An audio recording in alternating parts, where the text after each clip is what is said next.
Emma pried up the warped floorboard and the envelope slid into her palm with a dry whisper. Suspicion tightened her chest the way a hand might tighten a bandage. She held the paper as if it could tear again. The letter was sealed in wax browned by age, dated in an old hand, and it carried a surname Emma had never heard spoken in the house. She pushed the trunk aside and sat on the attic floor, the letter balanced on her knee, and the attic light hummed in the corner. She moved quickly, not out of haste so much as the need to force proof out of the room. Dust came off the trunk in small clouds that caught in the attic light and landed on her cardigan. Emma Calder had come back to the family home to settle estates and close windows of a life that felt like other people's. Instead, she had found a sealed thing that suggested someone had rewritten names in the house, and that rewriting mattered. Her fingers trembled slightly when she peeled the wax. She did not let the trimmer show on purpose. She smoothed the paper and read the opening line. A name, another surname, a date from decades before Harold Mercer had claimed guardianship. The first emotion that gave her a shape was suspicion. That suspicion decided her feet. She took the stairs 2 at a time and carried the letter down to the kitchen. Harold waited at the table with a folded newspaper and a cup of tea gone lukewarm. He looked years older than the man on the porch a week earlier. Emma set the envelope on the table and slid it forward. She spoke without a preface. "Harold, whose handwriting is this?" Harold's face tightened. He did not move his hands off the paper. "Where did you find that?" "Under a board in the attic." "Emma, it names someone else. It is dated before you changed the estate records." He folded his hands. "Emma, you shouldn't go digging into things that were settled." His voice was low. His jaw worked around the syllables. He avoided saying the word that mattered most to Emma: lie. Emma's suspicion shifted to accusation. She set the photo of the envelope on the table as if to pin him with it. "Harold, who is Pennington? Who are we really?" she asked. Harold swallowed and looked at the window. He kept his voice even. "Pennington was my sister's name once. We had reasons to change it. I thought it protected you." "Protect me from what?" "From the truth." He folded and refolded the paper in his hands. "From shame, Harold. From people who would hurt you with a name." He paused and then added, "From a past I thought I could keep closed." Emma's doubt sharpened into something hotter. She for a moment to think and left the kitchen with the letter folded in her hand. Outside the house, the night air smelled like distant rain and ash from Harold's fireplace. She walked to her car with the letter in her lap and drove to the archive office where Lucas Reed worked. Lucas looked up when she came in. He had the habit of tapping a pen against a book when he focused. He took the envelope and laid it on the wooden table between them. "Bring it here, Emma." "Let me see the paper, Lucas." His voice was calm. He leaned forward so his shoulders almost touched the table. They worked together under the archive light. Lucas ran a small loop along the edge. He traced the watermark with a fingertip. He had a slow, steady way of speaking that kept his sentences short. "This paper was manufactured in a mill 3 counties over, Lucas, and these creases. Someone tried to remove a page here. See the ragged cut lines on the fold?" Emma pressed her thumb to the paper and felt the same awareness she had in the attic. Someone had taken care to hide information. Her suspicion moved into anger. She pictured Harold in the study, closing a drawer, folding a page and hiding it. The thought made her stand straighter. Who would alter family records? Emma, not who, what. Reputation. "Lucas, this paper ties to a solicitor's ledger I found last year. If these names are wrong on public papers, someone changed them on purpose." He tapped the ledger with the pen. "Do you want me to run the ledger against property deeds?" Emma nodded. "Find everything. I need to know what Harold kept." They worked into the morning. Lucas photocopied the letter, scanned the watermark, and compared handwriting samples. He spoke in quick, precise sentences. Emma listened and repeated names aloud so each name could sit in the room. By 3 in the afternoon, Emma returned to the house with copies in a neat stack. The attic was on her mind. The house felt like a body waiting for examination. When she climbed the attic stairs, the floor gave underfoot with the same soft complaint as before, but the attic was not as she left it. Boxes lay open. A seam had been cut from a stack of papers. The place where the trunk had sat held a square of lighter wood where the floorboard had been pried. The paper trail she had left was gone in places. Her pulse kicked into fear. Someone had been here after she left, after she had first found the letter. Emma moved through boxes with short, precise motions. Her hands smoothed a torn sleeve, lifted a photograph, checked a ledger with hurried fingers. She found the neat rectangle where a page had been removed from a bundle of wills. A faint line of scissors marks ran along the edge. The action in the room moved her from anger into fear. She felt watched. She felt immediate risk. Harold came up the attic stairs behind her. He nothing at first. He folded his hands the way he did when uncomfortable. He tried to explain with a sentence broken into measured parts. Emma, I told you, some things are for protection. I removed a page years ago. I kept what I thought we needed to live. He paused as if measuring air. Someone else has been here. Someone looked for what I hid. Emma turned to him. Her voice went tight. Harold, who else? He avoided her eyes.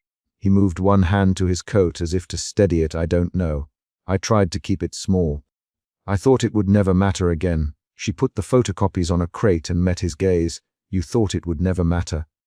You erased a name, Harold. A person, yes, Harold. I tried to choose the lightest harm. Emma's anger flared into accusation. She spoke fast, each sentence a shard. Who did you protect? Who did you sacrifice to keep the house clean? She demanded. Harold's mouth closed. He stepped forward and pulled a folded page from his coat pocket. He had kept the missing section. He had it hidden against his chest like a relic. I kept this. Harold, I kept the part that mattered. I could not let her be named and ruined. I thought I was saving people. His hand shook once, then steadied. He unfolded the page and set it on the attic floor. Emma read the words aloud and the attic took them in. A name that tied the house to an event Harold had never spoken of at tea or at the table. The name described a woman who had been sent away, not by accident but by decision. The page contained an apology and a request for secrecy signed with a name Emma had not expected. The revelation altered the balance in the room.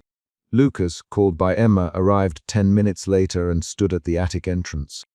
He listened and then asked a single question. Harold, is this why you changed the surname on the deeds? Harold folded his hands and answered slowly, I changed what I could. I thought it would shelter them. I judged then. I know it looks like a lie now. Lucas, who did you shelter? Name her. Harold finally said the name aloud. The name connected someone Emma had known by story to a living omission. For the first time in years, Harold admitted the choice he had made. The room shifted. Emma's suspicion moved to grief, then to a quiet, bright resolve. She took out her phone and photographed every page. Her breaths were shallow and even.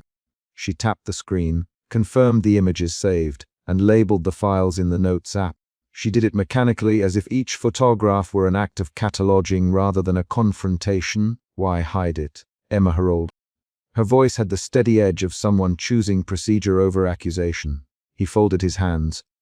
The gold watch flashed when he adjusted his sleeve. I thought I protected the family name. Harold, I thought I could spare you pain. I was wrong. Emma set the originals back into a drawer and closed it with 3 measured knocks. She did not hand the missing page back to Harold. She kept it folded in her palm for a moment and then slid it into her cardigan pocket. Lucas tapped the pen on his notebook. If someone searched the attic after you left, Harold, they were looking for the missing page. Not the letter you gave her, Lucas. That means someone knew there was a secret worth removing. Harold stared at the floor. Then someone else has been guarding the same thing. Emma moved to the small table and set the photocopies in a neat pile. We document first, we decide next. We do not expose until we know who will be hurt and how. Lucas nodded. I can check solicitor records by morning. I can cross-reference births and property transfers. Harold looked at Emma and asked, what do you want me to do? Emma paused. Her hand went to the vintage locket at her throat. She did not open it. Tell me everything you told yourself when you decided to erase a page. Start with the day you signed the deed. He sat down by the study fireplace. The story in short sentences. He spoke of a phone call, of a solicitor's visit, of a night he thought he could choose the lesser harm. He described a woman who had left the house under another name and the worry that she would be targeted if the name stayed. He explained his calculations without excuses. The more Harold spoke, the more Emma felt the balance tip between betrayal and protection. Each sentence shifted her feeling. Doubt to anger, anger to sorrow, sorrow to a careful understanding. She interrupted twice with questions that forced Harold to state dates and places. She for names he had promised to forget. He answered with the same controlled voice he used at the table, but each answer exposed a consequence. When he named the solicitor, Emma decided they needed a record. She took the photocopies and photographed Harold with them, nodding as she did so to document his possession and his confession. Lucas wrote the time into his notebook. An hour later, Emma returned to the attic. She checked the trunk again and found a small, neat rectangle where something had been cut.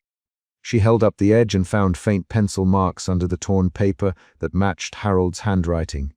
Someone else had copied a line and removed it. The discovery felt like a second blow. Someone else removed evidence to control what people would know, Lucas. Emma, who benefits if this name is gone? Harold answered, anyone who fears exposure, people with reputation to lose. Emma's mind moved toward choices. She thought about publishing the truth in the probate records. She imagined the woman named in the letter and what exposure might do to her descendants. She could release the documents and demand public reckoning, or she could keep them hidden and preserve what the family continued to believe. Her hands tightened on the photocopies. Lucas leaned in. We can consult the solicitor's ledger and a birth registry. We can test whether legal papers match the name on the deed. Information will change how you decide. Emma looked at Harold. Did you ever try to contact her? He lied and then corrected himself in the same breath. I tried once. Harold, she did not respond. I decided then to seal the page. I thought silence was her choice. Emma's voice hardened. Silence is not the same as consent, Harold. Harold's shoulders sagged as if he had been carrying something too long.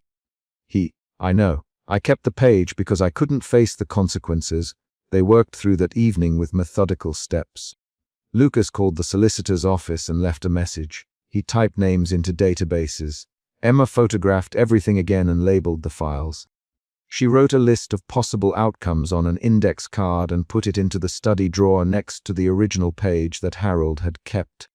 At nightfall, the three of them sat around the kitchen table with cups of tea and the stack of copies between them. The house had the feel of a place where choices had been made and then hidden. The atmosphere was not poetic. It was factual and heavy. They spoke in short sentences. They planned, if someone else has been here searching, they might come back. Lucas, Emma answered, then we make sure we have duplicates in multiple places. I will keep the originals locked. Harold folded his hands on the table. If this harms the family, I will accept that, he said. I cannot promise anything else. Emma looked at him and then at the photocopies. She felt grief again. She felt a responsibility to a woman she had never met and to the family who had raised her. She felt the tug of two duties, truth and harm reduction, pulling in opposite directions. She reached into her cardigan and took out the missing page Harold had kept.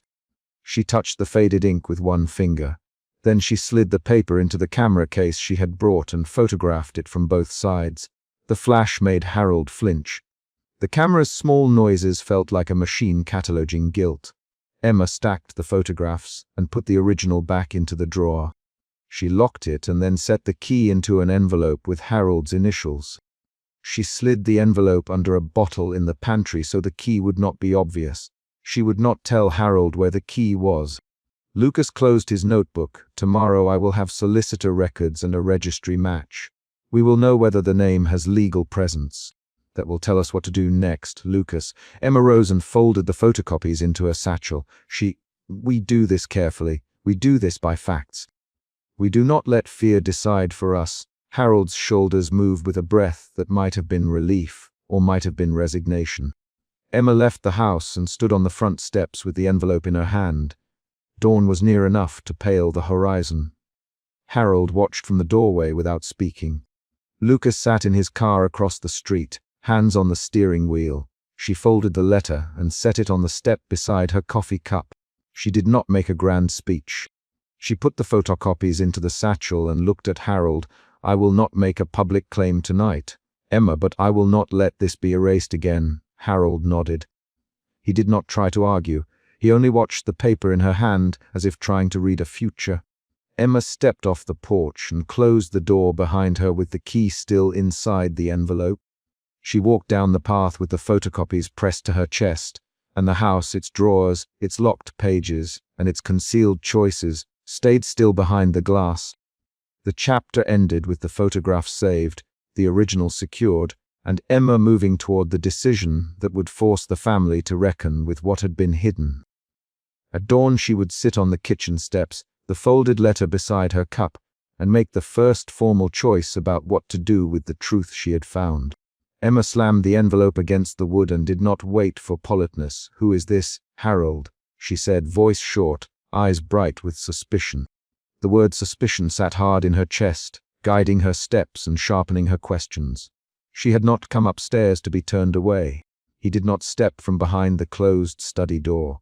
He only answered by shutting the door an inch and measuring each word through the crack. "Emma, not here, Harold." His voice was low and measured, the same tone he used to stop small arguments at the dinner table. She pushed the letter harder. Paper creased along the fold. "Not here. You hid a name in our house. You hid a name from me." Her breath left in small, quick pulls. Her suspicion turned to a precise demand. She would not leave without the name. Harold's hand rested on the brass knob. The metal was cool in the late evening air. He did not open the door. "You found something in the attic. I warned you to leave old things alone." His jaw tightened. His posture was guarded. He folded his hands as if weighing the shape of each word before he might cut them.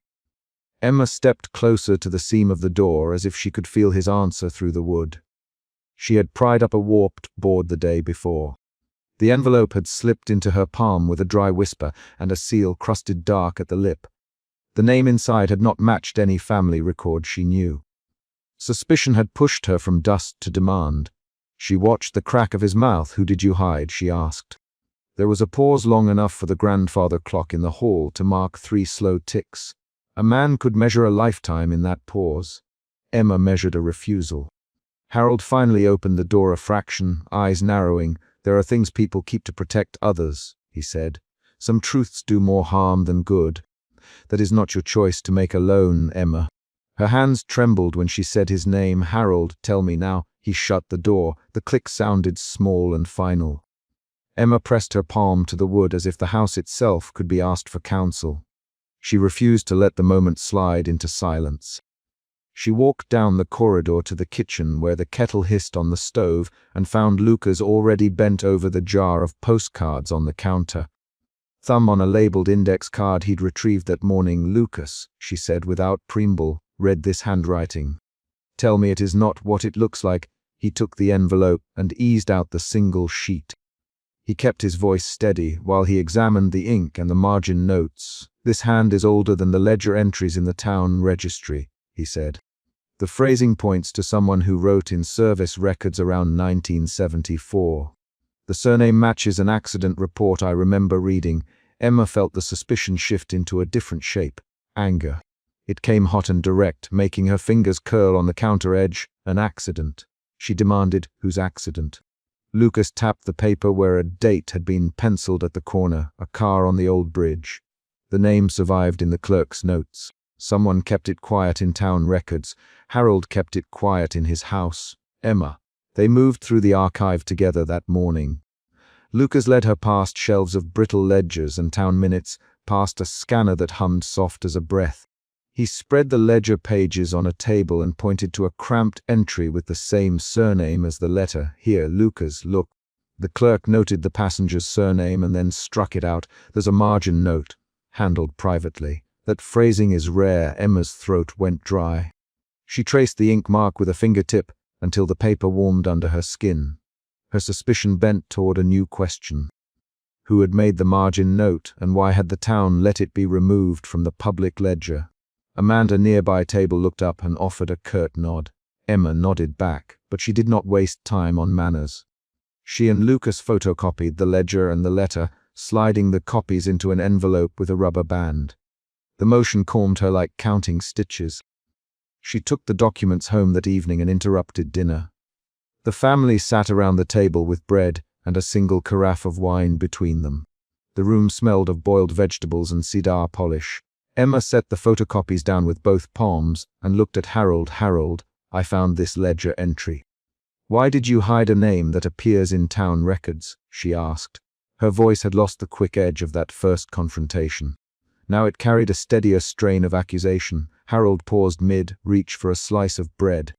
He folded his hands again and did not answer at once. "Emma," he said, "there are things I cannot unearth without risking certain people." "Which people?" she said. She used his name like a key. "Harold, which people are you protecting by striking out a name?" Lucas, who sat beside her and had been quiet until then, set his knife down slowly. "Harold, this ledger is public in the clerk's office. Why would the house still hide a name?" His voice was calm. His eyes did not leave Harold. He spoke the town's name like a second question. Harold's face altered. For the first time that night his reserve broke into something raw. He looked at Emma, then at Lucas, and finally at the ceiling as if the rafters might hold counsel. "There was an accident," he said. "A choice was made." "I made it." The words struck like a door slamming. Conversation broke into short lines of disbelief and demand. "You made a choice about someone's life."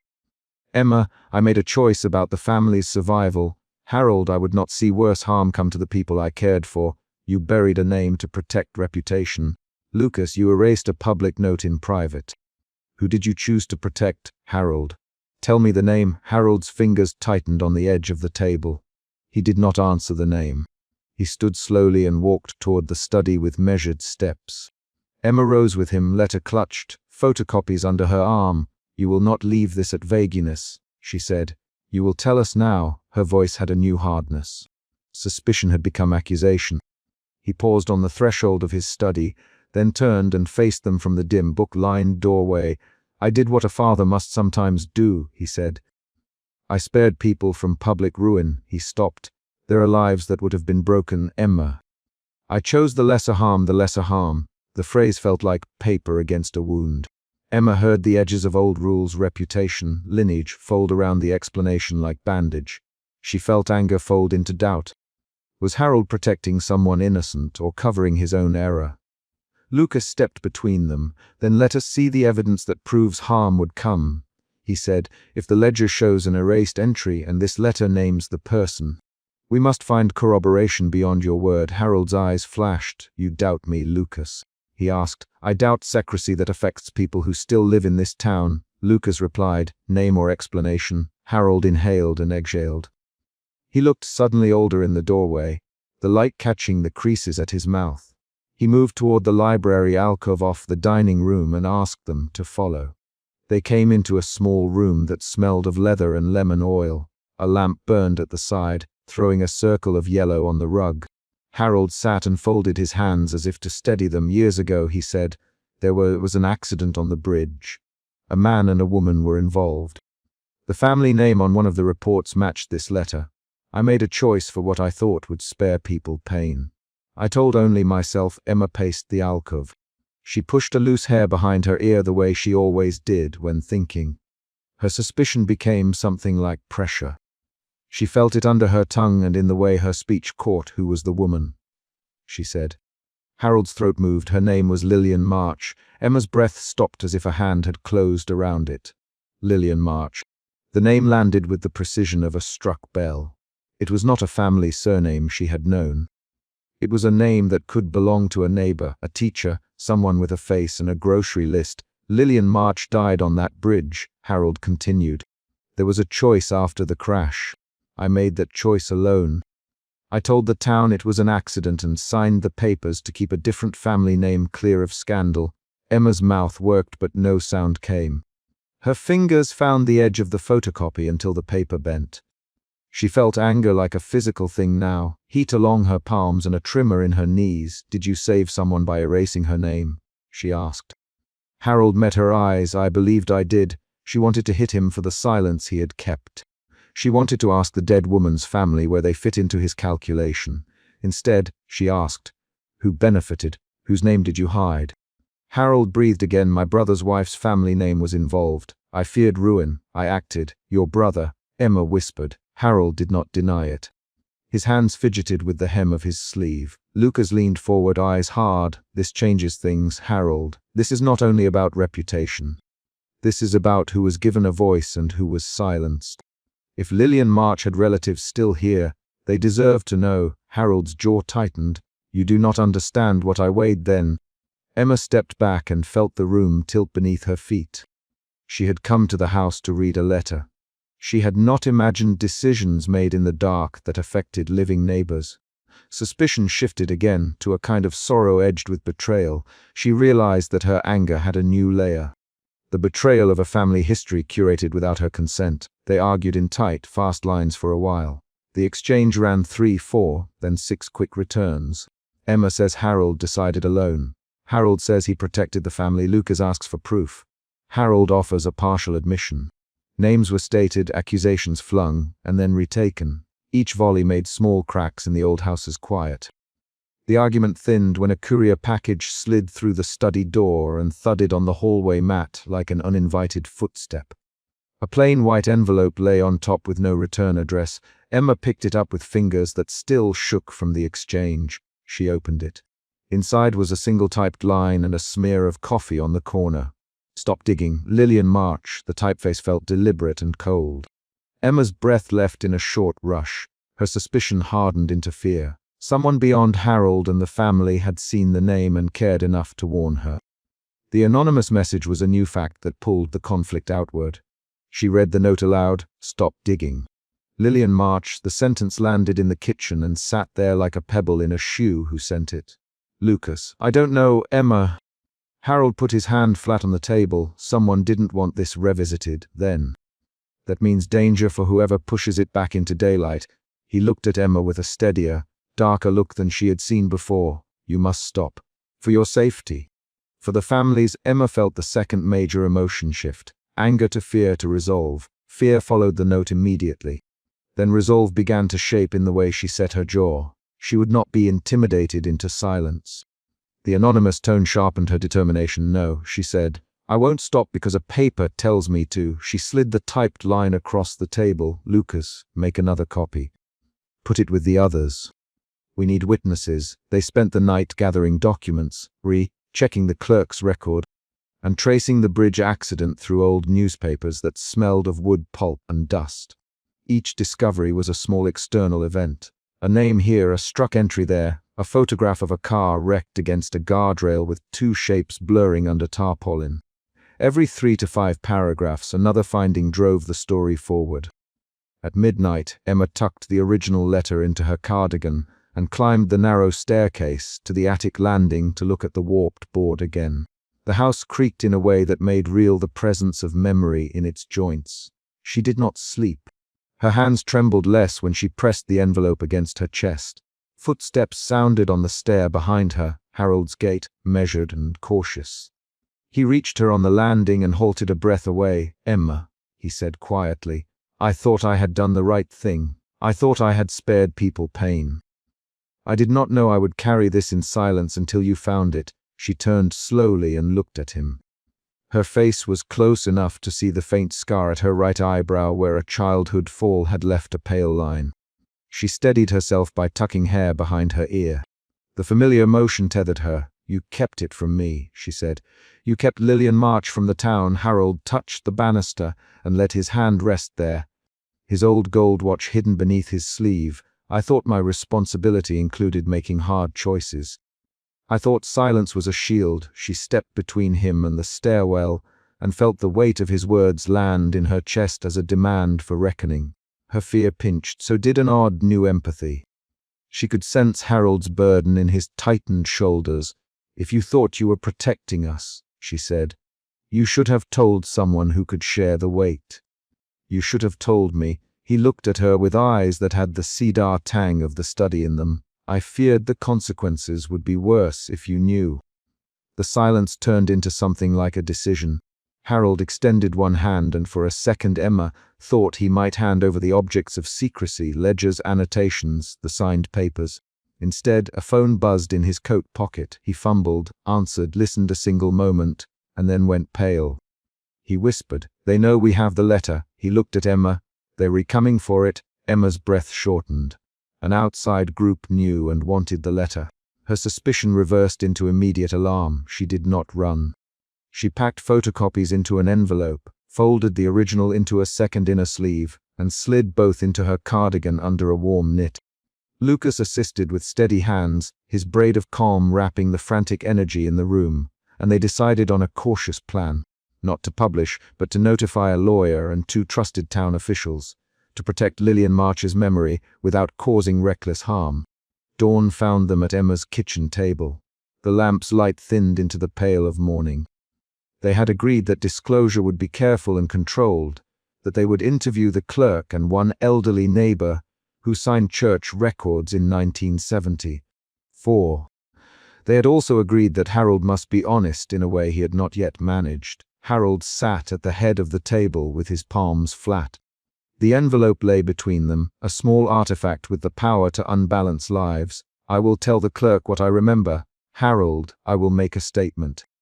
I will not lie anymore." Emma watched him closely. She measured the steam rising from her cup, the way the morning light cut across the tabletop, and found the letter. Her anger had softened into a complicated steadiness. She felt the day open in a way that carried consequences. The decision to move forward was hers as much as his. She slid the photocopies into Lucas's canvas satchel. "Lucas, find the clerk before noon. Start with the accident ledger and the hospital records. I will go to Mrs. Hargraves and ask what she remembers of the day. Harold, you need to be at the registrar. Tell the truth." Harold nodded. He folded his hands, paused, and then spoke in a voice that was low and bare. "If telling the truth causes harm, I will bear it. But I will not keep Lillian silent any longer." Emma kept her face still. She did not say the words that might sound like relief. Instead, she reached across and set her hand on the envelope. The paper was thin and smooth. She could feel the impression of the old fold. Outside, the gate clicked as Lucas left for the clerk's office. Harold gathered his overcoat and hesitated at the door. He looked back once and said, "Emma, be careful." She only nodded. She slid the letter into the inner pocket of her cardigan and took one measured breath. The morning smelled of tea and wet pavement. The decision had been made. Truth would be sought, not screamed into the street. She closed the kitchen door and locked it. The key turned with a definite, metallic sound. The letter lay under her heart, and Harold's partial confession hung between them like a promise and a warning. The chapter ended with the small, concrete beat of a locked door and a man who had said he would tell the truth at the registrar before noon. Emma shoved the study door and the lock caught with a dry snap. She wrenched the handle, felt the wood give, and a drawer came away in her hands. Suspicion sat in her throat like grit. She did not wait to think. The drawer had a warped bottom and inside, folded to fit, a battered folder revealed a name that should not have been in their records. That discovery made the problem concrete. Someone in the family had hidden a connection that changed everything she had believed about the Calder past. She laid the folder on the desk and opened it by the lamp's narrow cone. Suspicion pushed her fingers to move faster. She wanted evidence, not guesses. The first page was typed, old typewriter indentations pressed through paper, and a ledger card fell out with a surname she had seen only once before. The sealed wax letter from the attic. She remembered the attic envelope sliding into her palm, the brown wax, the unfamiliar name. Now the name matched a column of payments in this house's own accounting. She heard the hall floor creak and did not look up. She had not planned an audience. Harold came into the study with his coat still on, hands folded the way he always did when he did not want to give away feeling. "Emma." "Harold." His voice was old wood and measured breath. "Why is this here, Harold?" "Emma," keeping her voice flat so it would not give her away. She pushed the ledger toward him. Harold's jaw moved. He folded his hands tighter. He did not reach for the ledger. "Because I kept a promise," he said. His words were slow, each one placed like a coin on the table. Her suspicion pivoted into irritation. "A promise to whom?" she asked. Harold took a step back. "To someone I thought I was protecting," he said. The exchange left a silence that felt like an uncovered wound. Emma stood. She took the folder and the ledger and crossed to the window. The lamp threw a narrow rectangle of light across the paper. Outside, a car passed and threw brief motion across the curtains. The house stayed otherwise quiet. Emma did not want to be the kind of person who demanded truth without weighing cost. But suspicion sharpened into resolve. If the ledger recorded payments, then the attic letter was not a clerical error. It was evidence. She found Lucas in the kitchen when she went downstairs, hands full of a thermos he always carried for long nights. He had already been awake, she realized, because the porch light was on and his bike was leaned against the rail. Lucas. Emma as she set the ledger on the kitchen table. Lucas wiped his palms on his jeans and leaned toward the pages. You found something, he said. I did, she answered. They opened the ledger under the lamp at the kitchen table. Lucas set the thermos aside, took off his canvas satchel strap, and pulled a slim lamp closer so the light would sit squarely on the paper. He turned pages with careful fingers. There are names here and dates. Lucas. He pointed to a series of entries, names matched with amounts and terse notes. Retainer, we housekeeping, we relocation. He tapped the name Emma had seen in the attic letter, so Harold arranged payments. Emma. She traced the ink line with the tip of her finger. For years, Lucas looked up at her. For whom? Emma could not answer without exposing what she feared. She let her hands tighten on the ledger. We need to talk to him, she said. They carried the folder and ledger to the kitchen table and set them between them like evidence on a scale. The lamp made pools of light. Outside, a small wind banged a shutter and then fell away. Harold joined them, letting his coat fall onto a dining chair, the brass signet ring catching the lamp. Emma started directly. Harold, who is the name in the ledger? She asked. Harold folded his hands and paused the way he always did before he measured a truth. You do not need this, Emma, he said. I need it because I found a letter in the attic with the same name, she said. I have the paper. Who is this? Harold's face tightened. You opened things you were not ready for, he said. Emma felt anger swell. Her voice rose without her wanting it to. I am ready. You sealed a name into ledgers and a drawer. Whom were you shielding?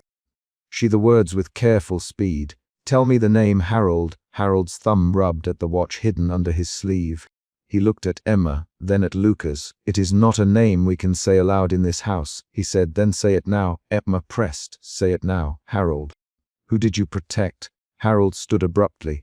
He moved away from the table and toward the stairwell. Get out of my kitchen, he said. His voice had the first crack. Go to your room, Emma. Both of you go. He walked up the stairs without another word. Emma sat for a beat, the ledger heavy on her knees. Her suspicion dissolved into bewilderment, and then into a new worry. Harold's refusal looked like a guard rising to block a wound. She stood, followed the hallway toward the top of the stairs, and found the landing empty. Lucas put a steady hand on her arm. If he won't answer, we find proof. Lucas. They went back to the study. The study door was closed. Emma put her shoulder to it and pushed. Harold had locked it from the inside. The padlock was small. Emma used a hairpin, slid it, turned it, and the lock gave. The action was quiet and precise. She slid the key out and opened the drawer again.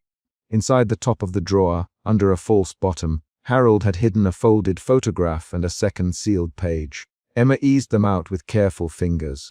The photograph was folded into quarters. When she opened it, an image looked back at her, two people in a hospital corridor, a child in one's arms. Harold's face turned away, but unmistakable in posture. Emma's breath shortened. Harold, she said aloud. She heard the stair creak, and then Harold in the doorway, his coat half on, his face tight with a decision-taking shape. You should not have opened that, he said. Emma held the photograph in both hands. Is that you? She asked. Harold's throat worked. It is why I lied, he said. He pulled the sealed page from his coat inside pocket and set it on the desk like a thing he could not touch. I traded a name for safety, Emma. I chose a story that kept one person from ruin. His voice broke into the closest thing to an apology she had ever heard from him. Emma felt a new wave of emotion pass through her, betrayal nested in a sudden, reluctant understanding. She had suspicion, then anger, then a thin, precise confusion about who the family had been protecting and why. Who? She whispered. Harold hesitated and then said a name that moved the ledger into a different light. It was someone the family had quietly kept from public blame. Someone fragile and not part of the Calder line, but whose failure would have destroyed a life Harold had once been close to. The name changed the question from who did you shield to what did you owe? Lucas leaned forward. Harold, say it again, he said. Say the name so we hear it. He tapped the ledger. Harold repeated the name and then closed his eyes. I made a bargain, he said. I kept paying. I took calls. I told myself it was protection. He ran a hand over his face. I thought I could contain the damage with money and silence. Emma's hands went cold on the photograph. Her suspicion ripened into doubt about Harold's judgment and into fear about what this bargain had required. She stood and put the photograph on the table, the image facing Harold. "Did you know what you were protecting them from?" she asked. Harold met her eyes. "Yes," he said. "I knew enough to be afraid." He folded his hands. "I thought I was saving a life." Emma's next breath tasted metallic. "Whose life, Harold?" she demanded. Harold had no immediate answer. He looked at Lucas and then back at Emma. "A young woman once made a mistake. The family where she came from had influence. They could ruin a person's name and career. I took responsibility that I had no right to take. I did it because I owed a debt to someone no one else remembered." The house felt smaller and sharper in that moment. Emma realized that the ledger did not only record money. It recorded a moral ledger, payments in coin for silence, and a man's attempt to buy time for a vulnerable life. The revelation turned into another question. Who had been vulnerable, and how did the family's secrecy affect them now? Lucas turned pages and stopped at a column. He traced a year where payments had ballooned. "Look at this," he said. "In 1994 there was a spike." Something changed. Harold's face lost the last of its composure. "I swore to keep the person safe after 1994, he said. "But the cost was a string of lies." Emma pushed the photograph closer to Harold. The image held a small clue, a hospital bracelet with a number scribbled faintly on it.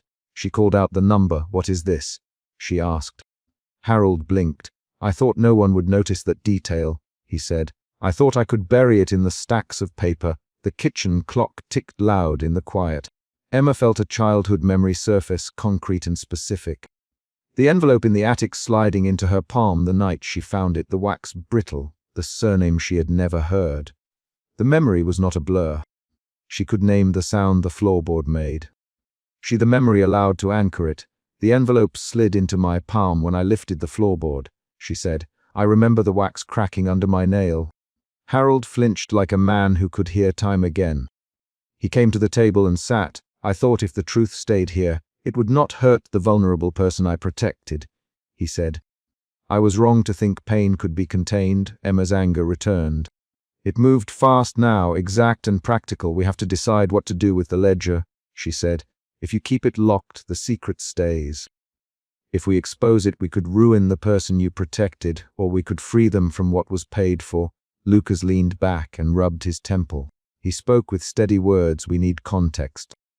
We need to know what the payments accomplished and whether the person we would expose still needs protection."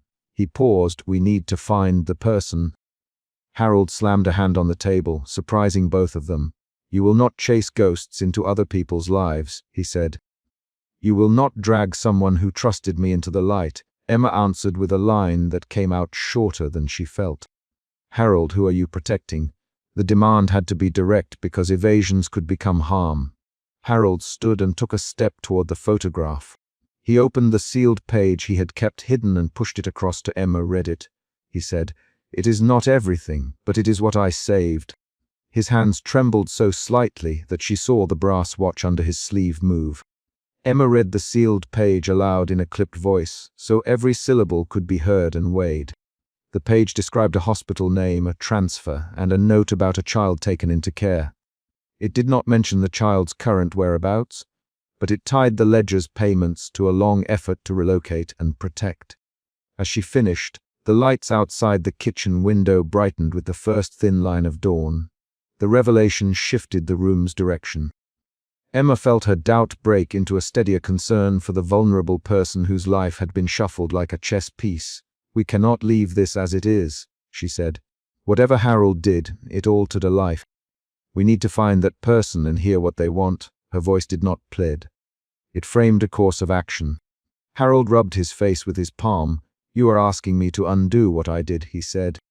"You want me to accept that I made a mistake and to let consequences fall where they will." Emma nodded. "Yes," she said. "If your choice cost the person autonomy."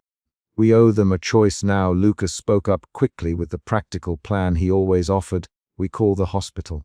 We ask for records under the bracelet number. We trace the transfers. We do it carefully, with consent if we can find the person." Harold looked between them. "The house like a room full of brittle paper. If they are gone," he said, "then what I did kept them alive." If they are here, and I kept them silent, I have to accept the consequences. The conversation tightened into a negotiation, then into a sequence of decisions. They agreed to follow Lucas's plan, trace the hospital number, search official records, reach out to an archivist friend with access to older transfer logs. Each step would expose the ledger's trail in a controlled way. Before they moved, Emma reached across the table and touched the ledger where Harold had marked a set of dates. Her fingers felt the tooth of the paper. Harold, why did you hide the photograph? Harold swallowed. I thought that picture made the danger real for me. When the danger is real, you keep it away from everyone. You take it into your hands and you carry it alone. He paused. I carried it until I could not. Emma let that sit. Her suspicion had turned to anger, then to doubt, then to a decision to demand accountability. She felt an emotion shift again toward a pragmatic mercy. Then we do this with rules. We find the person. We ask if they want the ledger revealed. If they refuse, we secure the records with a note of our findings and leave them closed with consent recorded. If they agree, we open what must be opened and accept the fallout. Harold looked as if someone had reached into him and pulled at the seams. He nodded once, a small movement. He had expected confrontation or exile. Instead, he faced a process that required him to stand and answer.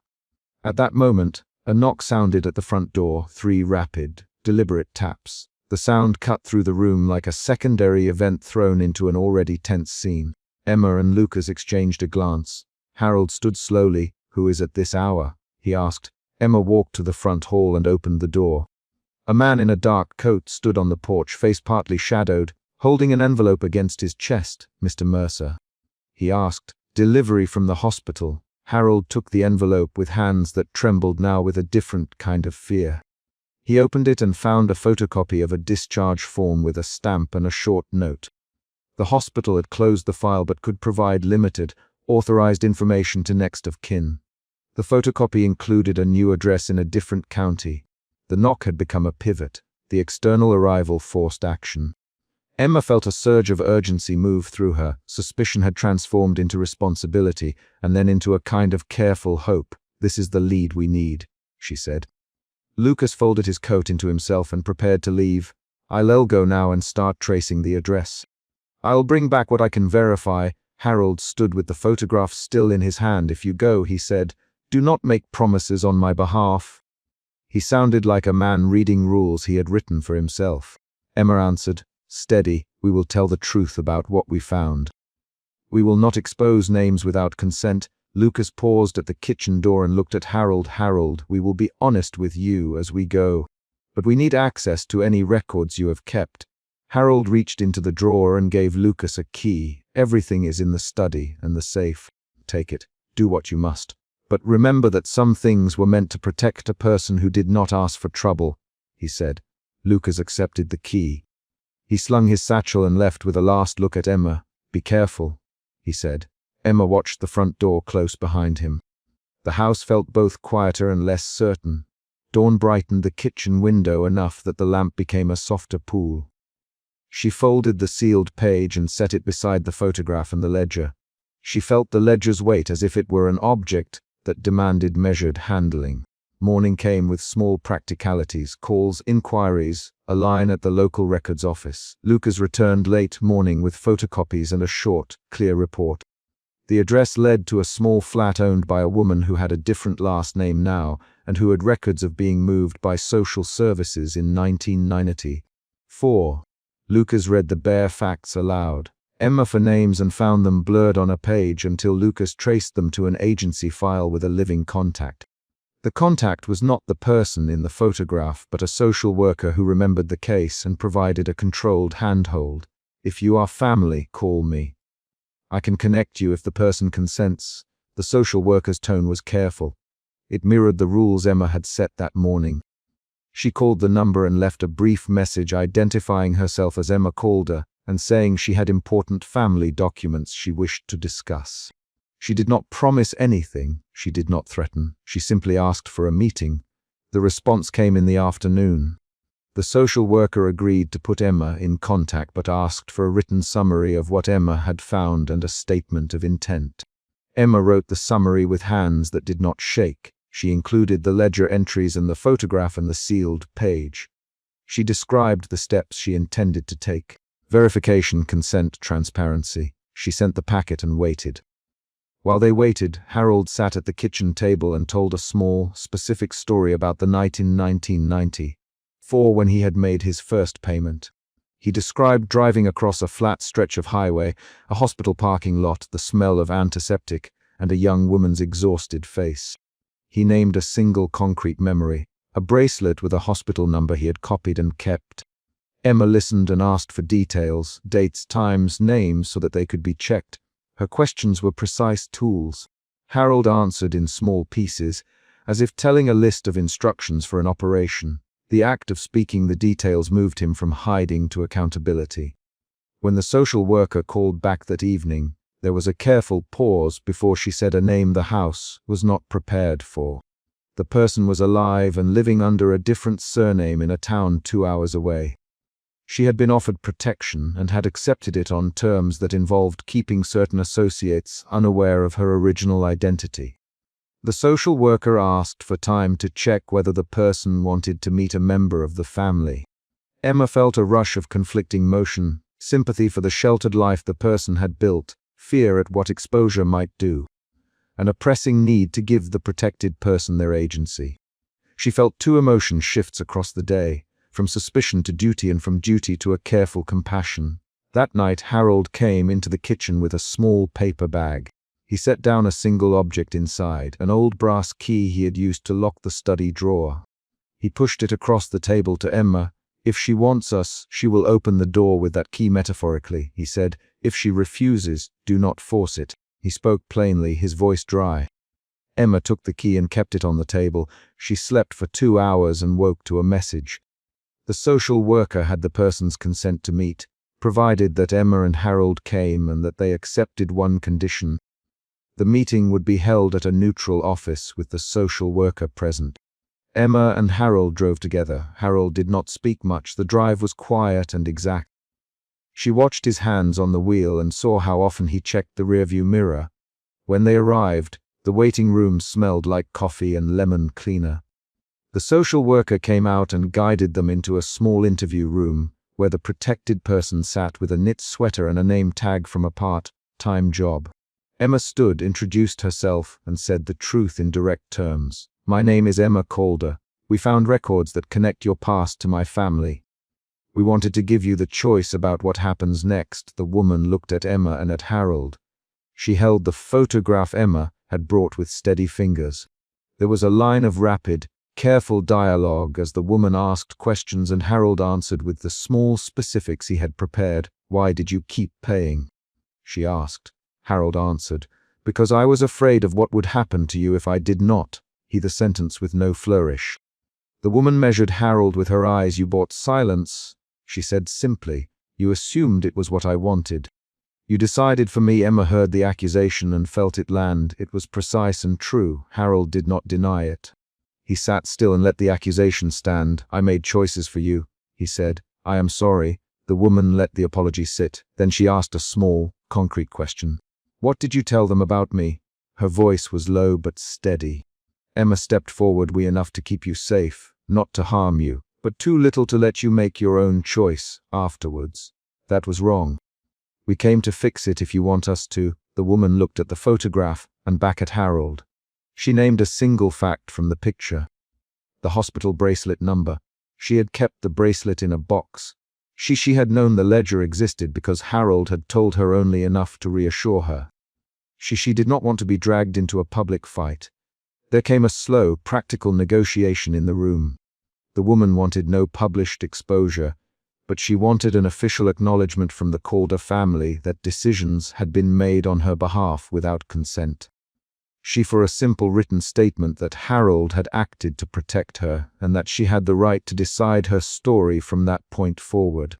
Harold agreed and wrote the statement in the social worker's presence. He did not try to excuse himself. He signed the paper with the brass signet ring left on the table. The woman read it, folded it, and placed it into her bag. She then said she would accept limited contact. A letter, no public statements, and a formal record that the ledger existed, and that she had consented to the terms of any future disclosure.